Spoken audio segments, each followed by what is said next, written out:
Boa noite, irmãos. Graças a Deus, Senhor Jesus. Fala sério. É muito legal ver esses adolescentes aqui. Não é verdade? Quantos pais aqui me dariam tudo para ter filho na igreja? Não é verdade? Então, por isso que a gente dá um espaço para o tipo deles de tradição. Eu quero dizer para os irmãos, para a igreja que trabalha os nossos adolescentes, não se restringe a esse grupo de coral. Uma galera que ora, que se reúne aqui para estudar a Bíblia, que vai lá para a casa da Paula e do Anderson, se apontou lá, bom comportamento, não é isso? Estou sabendo, gente. Então, fico muito feliz porque a igreja tem essa compreensão. Pode ser que não seja o seu jeito de adorar, mas tem um jeito certo. Eu louvo a Deus pela vida deles e sejam bem-vindos aqui, ok? Quando eu digo isso, obviamente que quando precisar também usar um cajado, eu vou usar. Vocês vão acolher muito amor, né? Amém. Meus irmãos, antes da meditação da palavra, eu quero orar por alguns motivos. O pastor Cícero já oportunamente orou, mas hoje completam 12 anos de casados, Richardson e Juliana. Estão aqui, Juliana e São José. Deus abençoe você, Richardson, Juliana. Eu tive a alegria de fazer o casamento deles, de ser convidado para ser testemunha do casamento. Eu louvo a Deus pela vida deles, pela vida do seu filho, Nicolas. Também, hoje, a aniversaria da Paula, da Paula. E tem alguém mais aniversariando hoje? Casamento, em cima também.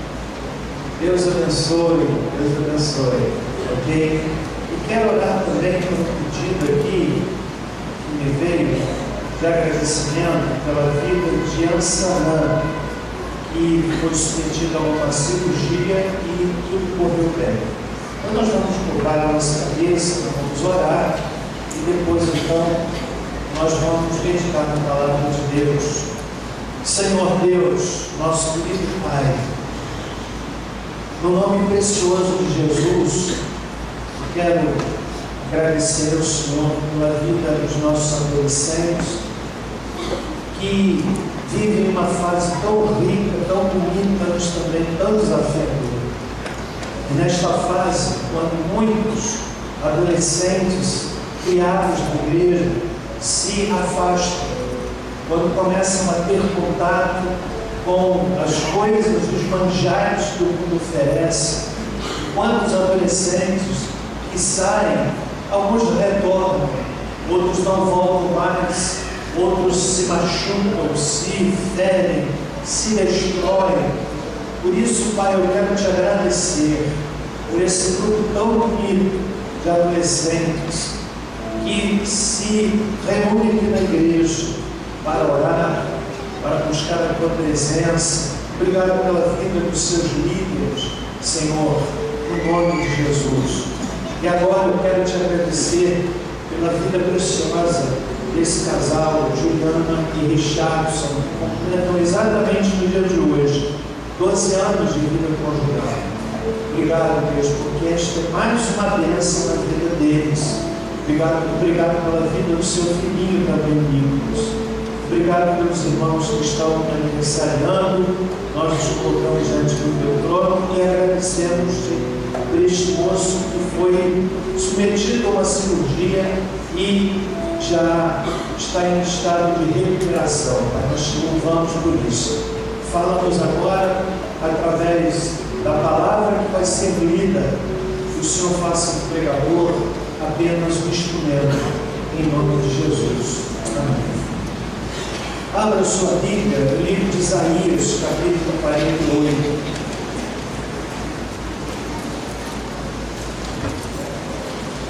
Isaías, capítulo 48. eu retiro do texto o tema da minha fala, de modo a ser identificado.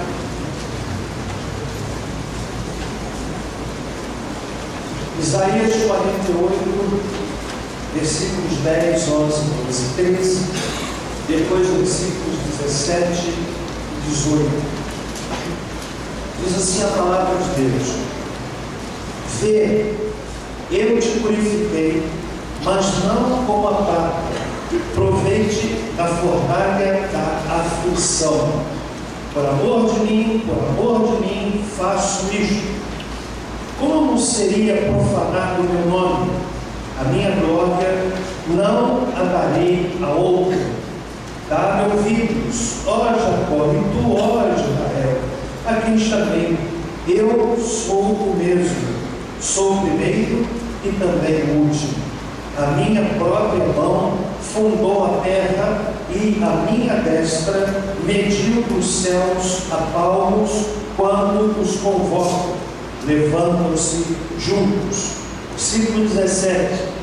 Assim diz o Senhor, o teu Redentor, o Santo de Israel: eu sou o Senhor, o teu Deus, que te ensina o que é útil e te guia pelo caminho em que deves andar. Ah, se tivesses dado ouvidos aos meus mandamentos, então seria a tua paz como o rio e a tua retidão como as ondas do mar. Por que Deus nos leva à fornalha da aflição? Isaías é um profeta que se destaca no elenco dos profetas do Antigo Testamento. Ele é tido como o profeta maior, cuja mensagem mais afetou o povo de Deus.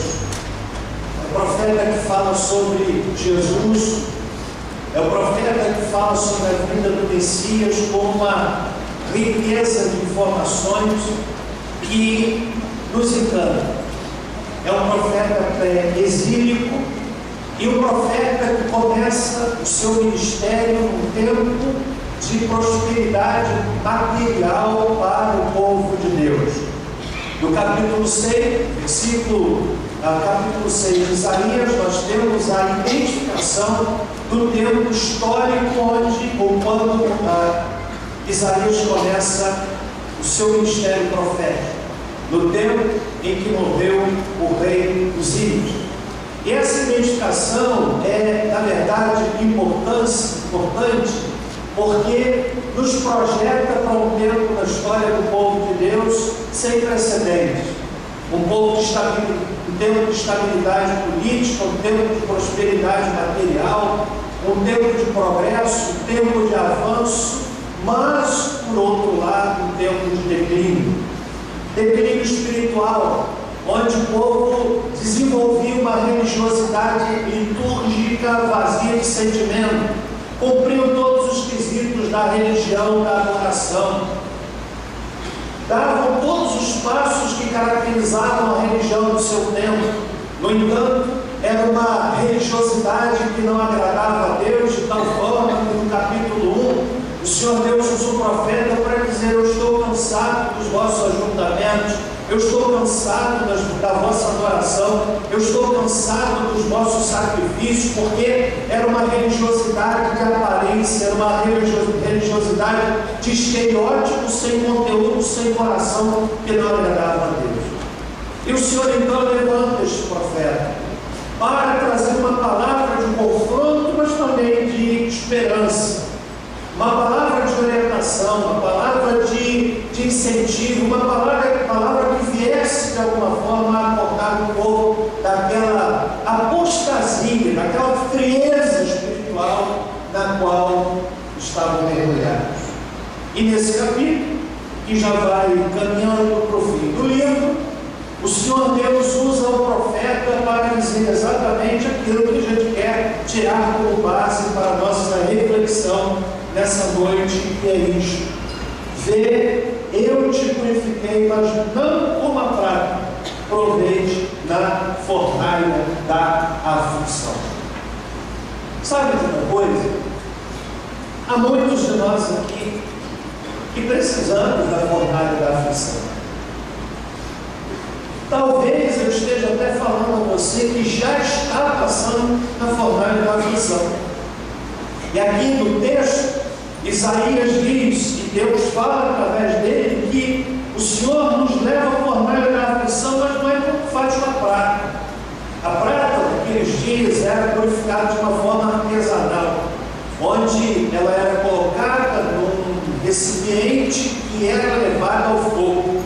E colocado no centro daquele recipiente, exatamente no local onde o calor era mais intenso.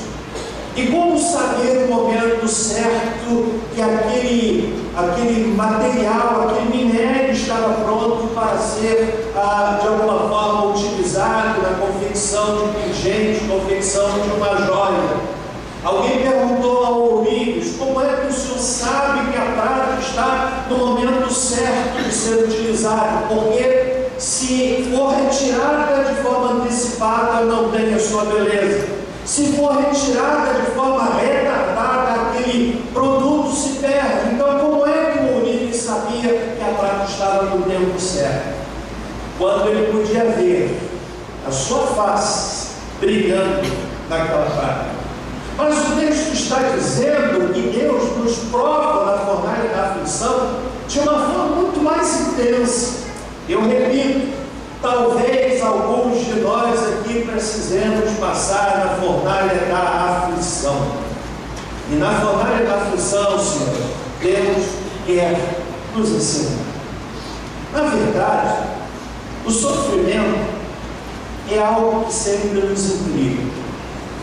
Pensar o sofrimento é algo que muitas vezes gera uma série de questionamentos na mente de muitos de nós. Por exemplo, por que é que sofre uma pessoa justa? Quando o indivíduo é um indivíduo perverso, parece que a gente até encontra alguma resposta para a questão do sofrimento. O indivíduo é mau, é perverso, então está sofrendo, ainda que isso não seja necessariamente verdade. Mas como entender o sofrimento que vem sobre a vida de uma pessoa íntegra, uma pessoa honesta, uma pessoa que ama seu pai, que ama sua mãe, que ama seus filhos, uma pessoa que é cumpridora dos seus deveres, e de repente parece que ela vem aquelas freguesias que quem abre a porta do guarda-roupas e tudo vem abaixo, na forma de uma doença incurável, na forma de um acidente de carro que vitima a família. Muitos anos atrás, um colega pastor saía de férias com a família, ele, a esposa e 2 filhos. Que tragédia, que fatalidade! Na batida do automóvel, ele viu os seus 2 filhos morrerem de uma forma trágica. A cabeça da filha foi decepada. Que tragédia, que fatalidade, que dor! Como entender o sofrimento numa circunstância assim? E isso intriga, sem a menor sombra de dúvida. Como disse, alguns pensam que o sofrimento é resultado do pecado, mas não é uma verdade absoluta.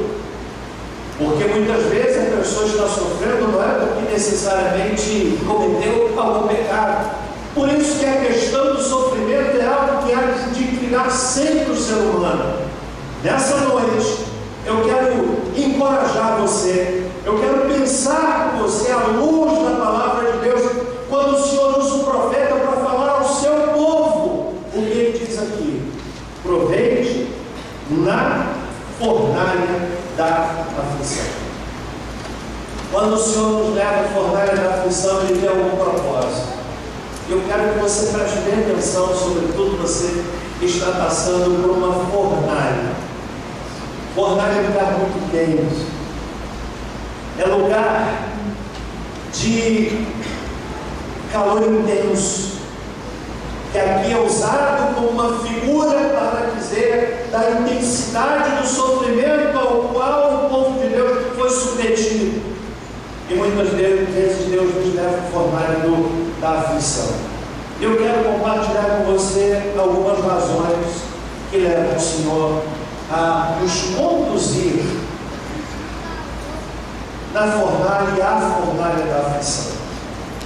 Em primeiro lugar, Deus nos prova ou nos leva à fornalha da aflição para que nós o reconheçamos e o conheçamos de fato. Não mais o conhecimento teórico, não mais o conhecimento intelectual, não mais o conhecimento tradicional, isto é, aquele conhecimento que nós adquirimos em razão de nascermos e crescermos numa família de tradição religiosa, que constrói uma compreensão de Deus, que é uma compreensão do outro, não é uma compreensão fruto de uma experiência pessoal. E às vezes o Senhor nos leva à fornalha da aflição para que nós o conheçamos de fato. No verso 12, Isaías diz assim: dá-me ouvido, ó Jacó, e tu, ó Israel, que me chamei. Eu sou o mesmo, sou o primeiro e também o último. Na verdade, há uma figura na Bíblia que retrata muito bem essa ideia de conhecer Deus de uma forma pessoal, não mais um conhecimento teórico, que é Jó. Nós encontramos a experiência de Jó, um homem que era temente a Deus, era um homem zeloso, que criava os seus filhos no temor de Deus, caminhava com eles para a adoração, e a família de Jó e a vida de Jó foi alcançada pela fatalidade. Perdeu os bens, perdeu os filhos, o seu corpo tomado de úlceras, e uma mulher que, numa tentativa, parece-nos de um golpe definitivo, o incomodava, dizendo: Jó amaldiçoou a Deus e morre.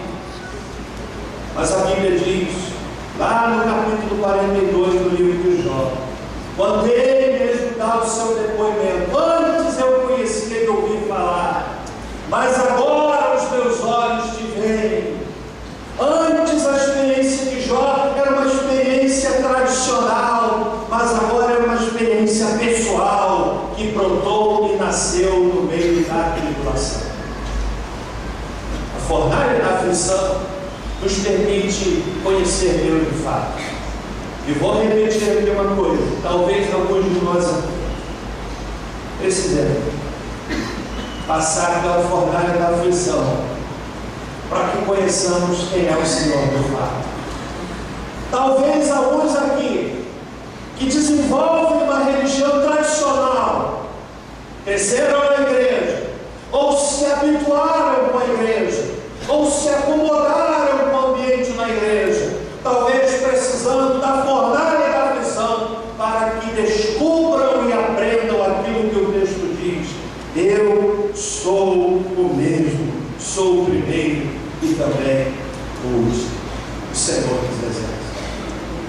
Em segundo lugar, Deus nos leva à fornalha da aflição para produzir obediência. A natureza humana é inclinada à rebeldia. Você já observou uma criança como é? Eu amo criança. Louva a Deus porque elas se aproximam de mim. Isso é uma coisa muito boa. Vem, me abraça, dá pouco ali um dedo, dê um abraço gostoso. Esse dedo é uma bênção. Gosto disso. Mas você já viu criança? Começa a andar, não sabe ler, não sabe escrever, não sabe falar direito, não conhece matemática, não conhece português, não conhece física, não sabe quem é o presidente do Brasil, não sabe quem é o governador do estado, não sabe quem é o prefeito da cidade, não sabe uma porção de coisas. É um menino. E olha para a tomada olha para ele. Aí vai se aproximando com o dedinho. Aí você diz assim: não vai. Aí ele olha o dedo e vai assim: você já viu isso? Você diz não faz, parece que entra no ouvido e sai no outro. Porque essa semente da rebeldia já está plantada no coração do ser humano. aflição serve para construir em nós a obediência. A obediência a Deus. Veja o que é que diz o versículo de número 18. Ah, se tivesses dado ouvidos aos meus mandamentos, então seria a tua paz como o rio e a tua retidão como as ondas do mar. Ah, se tivesses dado ouvido. A fornalha da aflição produz obediência. Querido ouvinte, você que se percebe rebelde, eu quero dar para você uma notícia. Prepare-se para a fornalha da aflição. E lá, o indivíduo fica murchinho, não é verdade? O arrogante se torna humilde. O presunçoso, aquele que se acha o cara, na fornalha da aflição, ele pede socorro, ele pede ajuda, ele se despe de toda a sua roupagem de arrogância, porque a aflição tem a capacidade, como nenhuma outra coisa, de provocar, de nos quebrar e construir em nós a obediência. Por isso Deus nos leva à fornalha da aflição. Eu vou repetir e falei algumas vezes nessa mensagem. Alguns de nós aqui precisamos, ainda que não desejemos, da fornalha da aflição. Você está entendendo? Em terceiro lugar, Deus nos leva à fornalha da aflição também para que aprendamos a depender só dele. Só dele, Deus Criador. No verso 13, Isaías se torna arauto de Deus para dizer: a minha própria mão fundou a terra e a minha destra mediu os céus apalpos. Quando os convocam, levantam-se juntos. Um Deus Criador de todas as coisas. E quando nós compreendemos quem é Deus e a fornalha da aflição gera essa compreensão em nós passamos de fato a depender dele. Há um episódio na Bíblia muito interessante. O Senhor levanta Gideão para lutar contra os midianitas. Eram 32 mil soldados. Mas o Senhor Deus disse: tem muita gente. Na primeira leva, 22 mil foram separados. Ficaram 10 mil. Mas o Senhor Deus disse: ainda tem muita gente. Chegaram a 300 homens. Com estes foram lutar com um exército muitas vezes maior, onde a derrota era certa. Mas sabe de uma coisa? 300 com Deus já é maioria. Sozinho com Deus você já é maioria. Sozinho com Deus você já é maioria. E foram os 300 lutar. É interessante, quando nós lemos o texto do livro de Juízes, capítulo 7, que o Senhor Deus deu a vitória ao seu povo. Não havia nenhuma possibilidade de se vangloriarem. Lá no capítulo 7, no versículo 2 do livro de Juízes, diz assim: disse o Senhor a Gideão: o povo que está contigo é demais para eu entregar os midianitas em sua mão. Não seja caso que Israel se glorie contra mim, dizendo: foi a minha própria mão que me livrou. Gente, na fornalha da aflição a gente aprende a depender só de ninguém mais. Só de Deus. E é isso que nós precisamos aprender a depender só dele. E de mais ninguém. Só dele, só dele. O Senhor que diz a natureza, que convoca a natureza, como diz o versículo de número 13, e eles se levantam juntos em obediência à sua voz. Então a fornalha da aflição gera isso, nos ensina a depender só dele.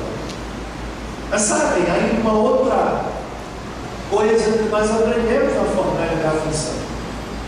Na fornalha da aflição, Os nossos motivos são aclarados, isto é, os nossos verdadeiros motivos, eles flutuam.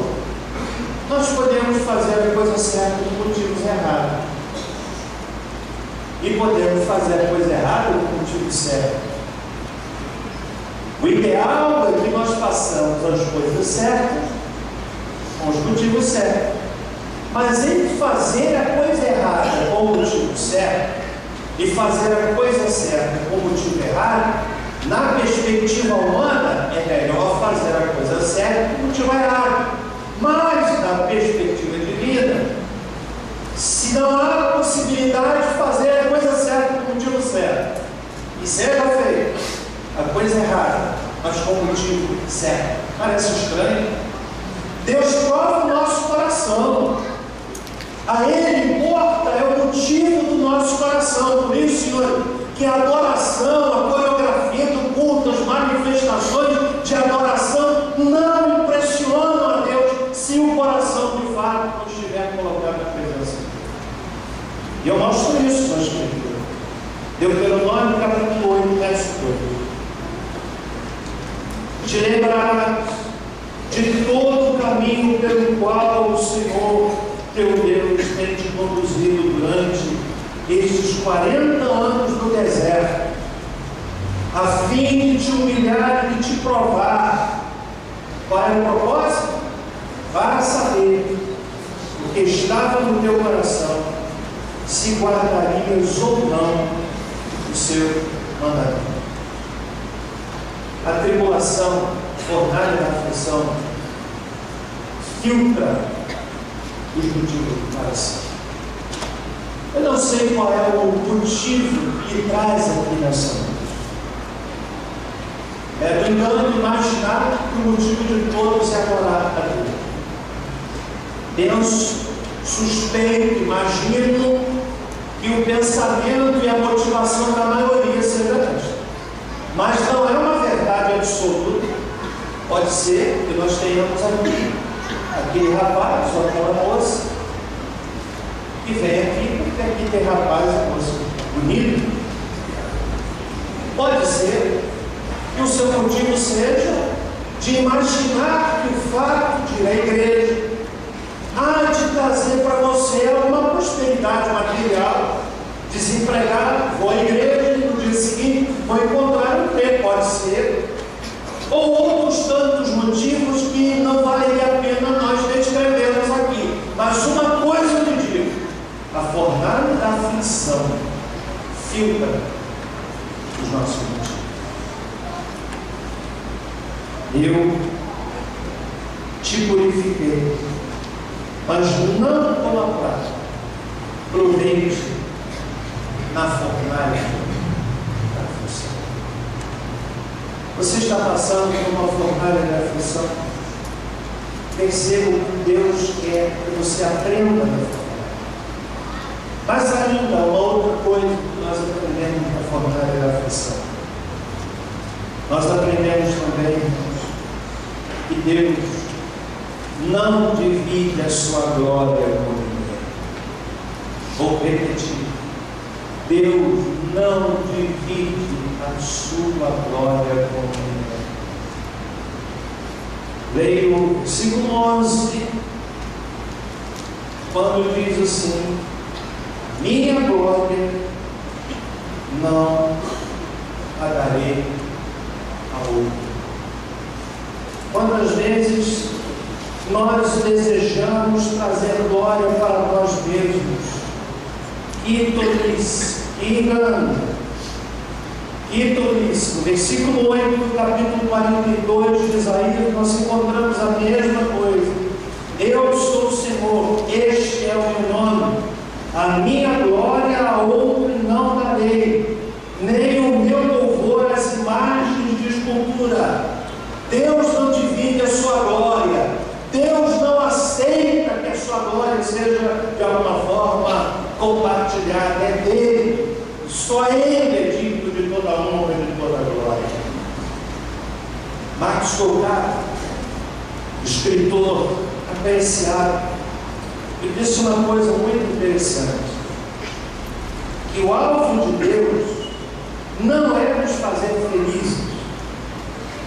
mas fazer com que sejamos dele. O alvo de Deus não é nos fazer felizes. A felicidade é uma consequência.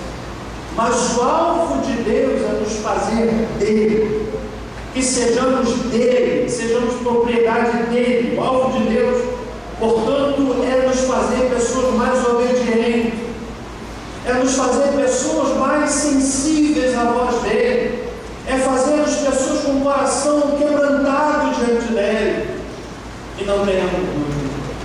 O expediente, muitas vezes usado pelo Senhor para construir isso, é a fornalha da aflição. E meu irmão, exatamente, você está passando por uma aflição, aprenda com ela. Tire vantagem da fornalha da aflição. Porque o texto nos ensina que foi o Senhor que conduziu o seu povo àquela fornalha, porque ele tinha um propósito. Tem um propósito na sua vida, tem um propósito na minha vida. Sem a menor sombra de dúvida. Não considerando o que você é, ser um pecador como eu sou. Não considerando as suas potencialidades, porque elas vêm de Deus e de mais ninguém. Eu quero que você saiba de uma coisa. Sem Deus, como dito já aqui anteriormente, nada somos. Nada somos. Esta semana o Brasil inteiro parou. Quando, naquela partida do Brasil, Copa do Mundo, aquele atleta, do qual o Brasil inteiro apostava, e sonho para aquele moço, 22 anos, de disputar a Copa do Mundo do seu país. Expectativa de fazer muitos gols. Quantos sonhos, quantos projetos. Mas infelizmente, sucumbiu para ele a Copa do Mundo. Chegou. Ele não poderia imaginar que isto pudesse acontecer. Nós fazemos os nossos planos, mas eles podem ser interrompidos a qualquer momento. Você pode fazer seus projetos pessoais, de estudo, de trabalho, de casamento, fazer toda a sua agenda, mas a palavra final vem de Deus. Vem de Deus. Eu me lembro, irmãos, quando aquele grande transatlântico, em 1914, foi construído Titanic. Os ricos daquela época compraram passagem na primeira classe. Isso foi eternizado em filmes épicos que podem ser vistos em qualquer lugar. E naquela época, os jornais estamparam a seguinte notícia: olha que coisa. Este nem Deus afunda. Foi a notícia da época. Que festa! O navio ia ser lançado ao mar, ia se ingrar no mar, vindo da Europa em direção aos Estados Unidos. As mensagens, primeira página dos jornais da época: este nem Deus afunda. Agora preste atenção. Foi um navio construído com o que havia de melhor em tecnologia daquela época.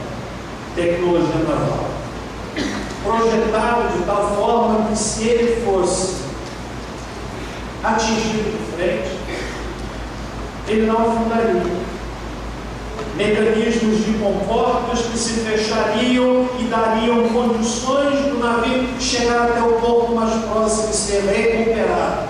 Tudo foi projetado. No entanto, não projetaram um corte lateral que quase o alcançou de poupa a proa.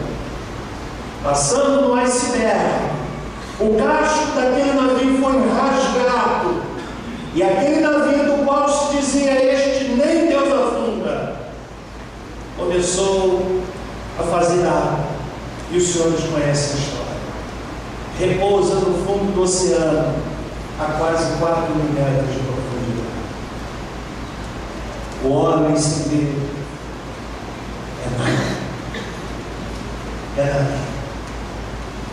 Sua glória é efêmera, é passageira. Tudo pode mudar de uma hora para outra. E nós aprendemos na fornalha da aflição, compreendemos que sempre não somos. Você está passando pela fornalha da aflição? Então aprenda pela oportunidade, para não precisar aprender pela necessidade. Você entendeu o que eu disse? Amém? Quantos entenderam? Você está passando aqui por aflição, meu irmão ou meu amigo? Quero desafiar você a colocar sua vida na mão de Deus. Você, amigo, que adentrou esta congregação e veio aqui ouvir a palavra de Deus, esta foi a palavra que o Senhor nos desafiou a compartilhar. Eu não posso deixar que você saia daqui sem também entregar a sua vida a Deus, aceitando o Senhor Jesus como seu Senhor e Salvador. Eu não posso terminar esta mensagem vendo uma congregação tão repleta de pessoas sem me desafiar a entregar a sua vida a Cristo, deixar Deus entrar no seu coração, fazer dele Senhor da sua vida, dono da sua vida, desfrutar a bênção sem medida de ter Jesus como dono da nossa vida.